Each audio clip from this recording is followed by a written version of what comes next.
Who's your emergency contact? Who should notify in the case of death? Welcome to the USP. We're now in bloody Beaumont, 2006, 2008. But before I start, for all those of you that enjoy these videos and these episodes, please subscribe, share, and like. And I'm so grateful for all the people out there that's helped me move this project forward. Right now it's 2006. I just got transferred from Victorville to Beaumont. And today I just want to share with you, like, outside of violence, there's a lot of different stuff that goes on in there. Being on the West Coast in Victorville and Lompoc and stuff, you had homosexuals there, but it wasn't out in the open like it is in Beaumont. You had violence there, but it wasn't just like every day in Beaumont. Somehow, for some reason, everything in Beaumont was just a little extra. I told you in a couple episodes earlier that we used to bet.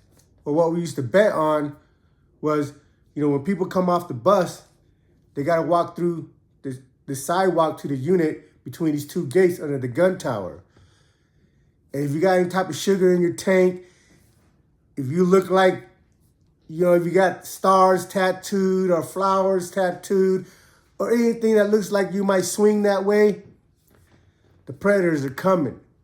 So our bet was how long, like, we spot somebody, that might look like it, they might get turned or whatever, we would bet 1 week, 2 weeks, how long it would take before they got raped. In Beaumont, there were so many homosexuals, they had their own car, and, being me, I just do my time. So I'm not really aware of this kind of stuff until somebody, like, whispers in my ear and be like, hey, because, one day we're out in the yard and this kid, he got dark glasses on. He's from Texas. And the homie Deuce from Utah, Samoan from SOS, tells me, hey, remember that dude that just came off the bus? So what happened? He goes, he got raped. I said, what? That's why he's wearing them sunglasses. He got 2 black eyes. He was from Texas. When he came off the bus, they put him in a cell with this dude named Cup from North Carolina. And the Texas dude approached him and said, hey, man, trying to let him know, hip him to the dude and say, hey, you want to sell you up with a Texas dude? And he's like, no, I'm cool. So, but before they got a chance to really talk, because, we're always locked down over there. So I guess they got locked down. We got locked down for a couple weeks. And while we're locked down, the story goes, Cup caught him masturbating in the cell. There's just some things you just can't do, man. You have to have a little bit of self-control or whatever.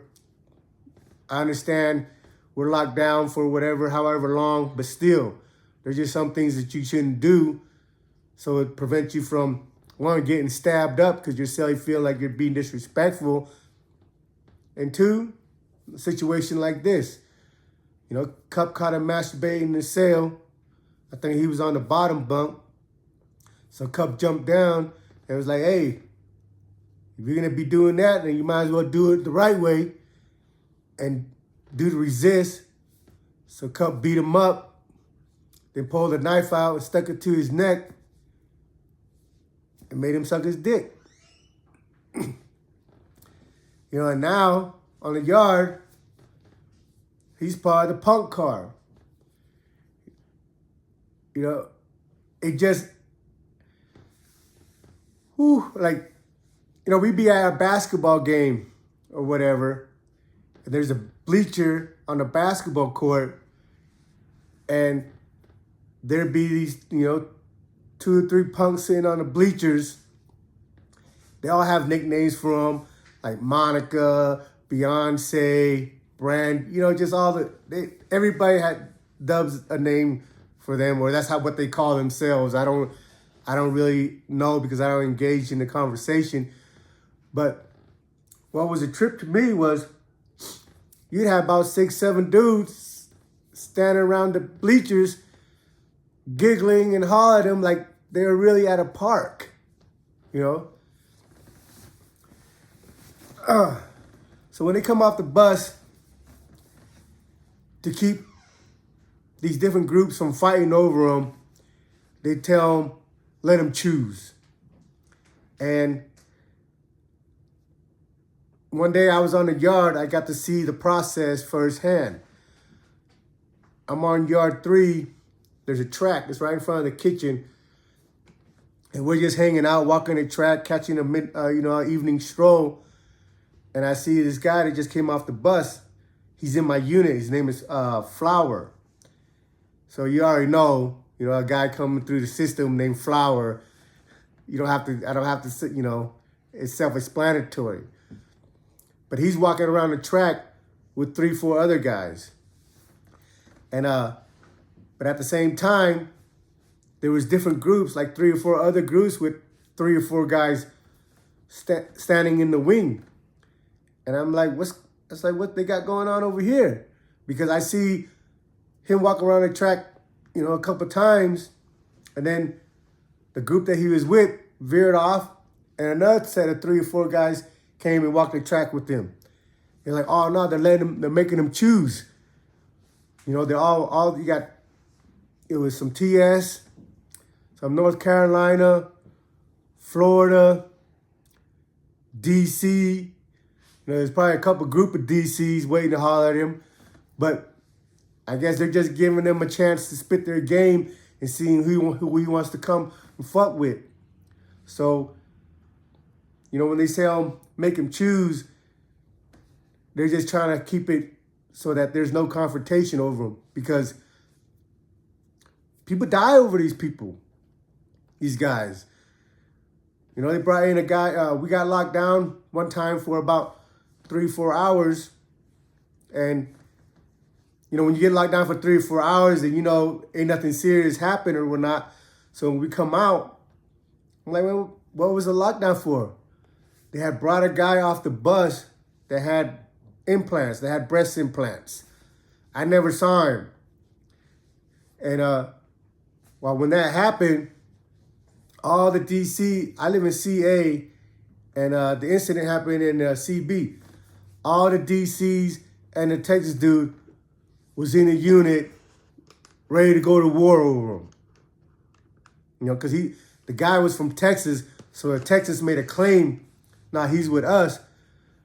But the guy had breasts. So the DCs were like, nah, he ain't with you. He's with us. And we want to kill each other over this shit. So they were up in CB, big ass confrontation over to see who gets this dude. So the administration locked the prison down and came and removed him. But it's just a lot of stuff that goes on. Excuse me. Still a little under the weather. But every day there's something going on with these dudes. Domestic violence, rape. Like, for those that never been in this world, that doesn't know what they're going, if you look soft, if you got girly tattoo, if you got long hair, they're going to try you. And some people don't feel like it's worth fighting and just whatever turn, get turned out or whatnot. But if you owe money, there's a lot of different ways to get trapped in this environment. But, I don't ever think that you just go to prison and you become gay. I think that's already has to be in you, and you just need an environment or a reason to, let it out or whatever. And I don't have no issues with any of that stuff. But there are instances where someone is not into that, but got raped because they were smaller or because they owed a bill, whatever. You know, but one of the craziest thing was I was in the kitchen one day. I worked in the kitchen. I used to it's about lunchtime. I used to wash the dishes in the dish room, wash the trays in the dish room. So it's count time. So we're waiting for the count to clear, and while we're waiting for clowns to count to clear, the deuces go off, and everybody's running to DB, which is right across from where I'm at. I'm in CA downstairs. And right across from it is DA, and upstairs is DB. So you got all the CEOs running up to DB. You know, they're up there for a few minutes or whatnot. And then they call for a stretcher. So, you know, anytime somebody calls for a stretcher, you already know it's serious. So the PA, the medical people run up there with a stretcher.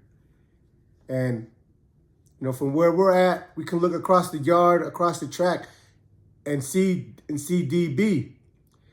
And they got somebody on a stretcher. And they're bringing them down the stairs. And they gotta roll past the kitchen to go into medical. But they had a sheet over the body. And over by the gut area, right here by the stomach area, it's all blood. It's leaking. We're like, man, there you go again. Somebody just got gutted. We don't know why, we don't know what, but, you know, somebody's fucked up. He's on a stretcher and the sheet is soaked with blood. So anyway, they take him to medical, but then they cleared for chow. So all of us in the kitchen were like, man, if it's that serious, how come we're not, you know, we were all expecting to get locked down and get called back to the unit, but they opened chow. So our second thought process was, well, it must have been in-house. Because, you know, if you butcher somebody in your own car, they might not lock the prison down because they understand that was a sanctioned hit and that there was not going to be any retaliation or repercussion over it. So they let you continue the yard. It's just when two different groups get into it, they lock us down because they don't want it to escalate and spread out throughout, you know, the compound. So we figure, oh, it was just an in-house stuff. Well, when people start coming into the kitchen, you know, we start hearing the story. And the story was that his punk upstairs, you know, when I say punk, it's not a derogatory term to disrespect,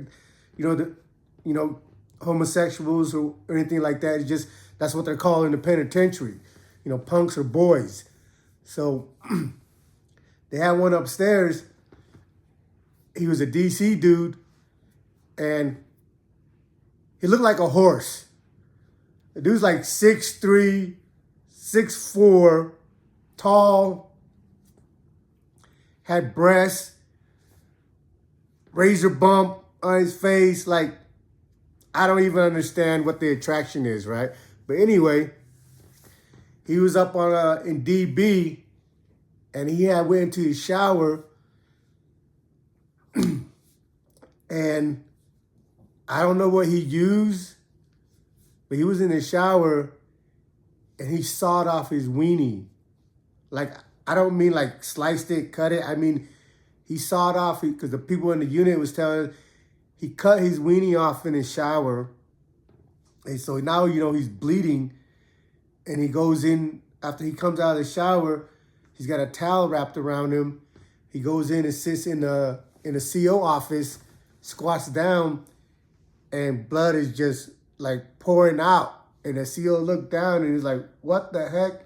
And that's when the emergency thing got hit. And yeah, they said they went and found the weenie in the shower, put it in the bag, you know, and took it with them. I don't know if they sewed it back on or not, but the reason I guess he did that because he was saying that his man didn't respect him as a woman. So he cut his weenie off. this is bloody Beaumont.